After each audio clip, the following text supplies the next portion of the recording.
Lookers, welcome to Grizzly News. I'm Fat Robin. And I'm Batman, and we're here in the Student Center bringing you this week's terrifying and spooky news. Last week was homecoming week, and the entire week was full of exciting activities from kickball to the comedy show. Homecoming week, of course, concluded Saturday with the homecoming game. We also got to crown our homecoming king and homecoming queen. Let's take a look at what happened.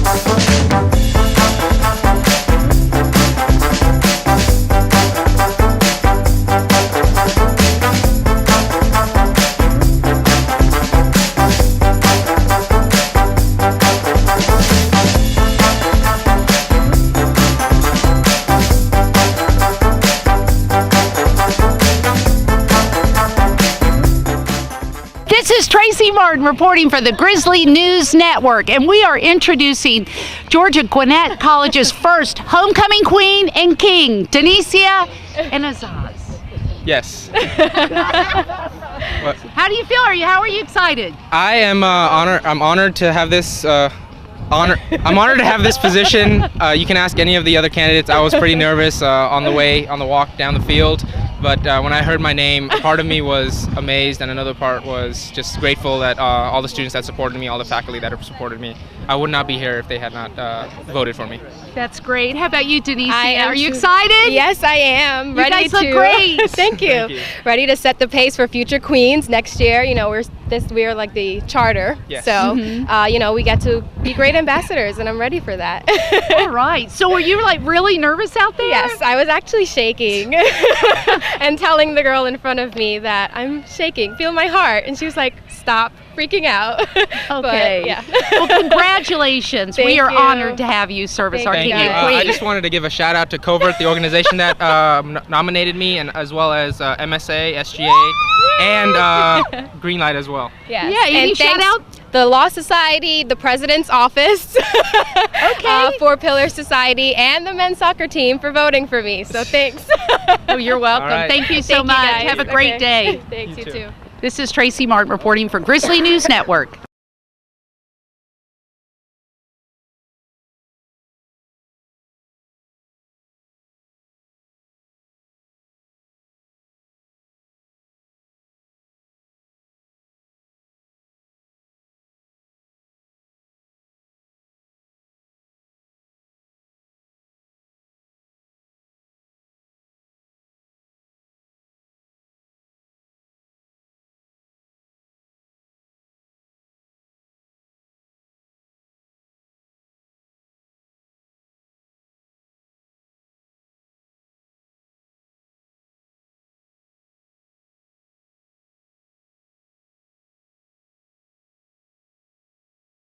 That was such a great way to end such a high-spirited week. Now, some great things have been happening over here in athletics, specifically with our tennis team. Let's bring in GNN Athletics correspondent Kennedy Lucas for more information. Thanks for joining us, Kennedy. Thank you for having me. So let's talk about the Oracle Cup. For those who don't know what that is, what exactly is it? Well, the Oracle Cup is a regional championships that all teams or small institutions go to compete. I know we hosted the opening round for the regional cup here at the Grizzly tennis facility, and now they were able to travel to Surprise, Arizona to compete for the other national champions. Wow, okay. So what was the response from the coach and the players? Well, Coach Hodges was a little bit happy about the result. I know that Jordan Cox and Kevin Confederate won their double championships, and they will now travel to the City of Dreams of New York City for the national championships. So both the men's and women's soccer teams received recognition from the National Soccer Coaches Association of America. What was this for? So the score for the women's GPA point average was a 3.29, and the men receiving a 3.02 for their GPA. They really brought the heat within the games, and now they're bringing the heat for their studies as well. That's great. So when's the next home game for both soccer and tennis? The next home game was previously for the homecoming. Of course, we are honoring our seniors for their senior class. And of course, they're really to bring the heat this coming week for all the upcoming games. I know last week on Wednesday, they really brought the heat. They stayed focused, and they really put up a good match. So we look forward for their next games this week. That's great. Thank you so much. Well, I'm definitely excited for and happy for our Grizzlies. So let's go ahead and pivot over to student government. The SGA held their town hall last week. It's a day where students get to hear from SGA and ask questions about the things that concern them most. Our SGA correspondent Aaron Mon was here, or was at the event, so let's bring him in for this, all right? Thank you, Aaron, for joining us. How's everything going? It's going good. Thanks for having me. All right. So what exactly happened at the town hall? Pretty much, you can pretty much walk around those different booths based on committees, and pretty much you can go talk to the students, talk to some of the senators, talk to the president, vice president. They had police officers there, had pretty much presentations and stuff like that. So it was really interesting to get to see what they do and pretty much understand what they do in each of their committees.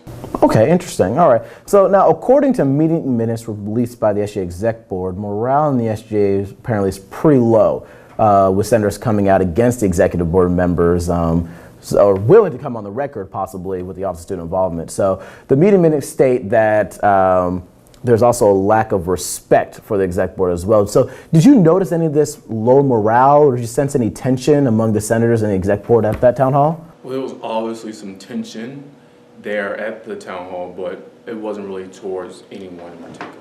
Okay, interesting. All right. And I guess at this town hall, was there any like pros or cons that you wanted to discuss? I think the pros of it in comparison to the ones that I've been to in the past was having all the committees there so you individually talk to each of them.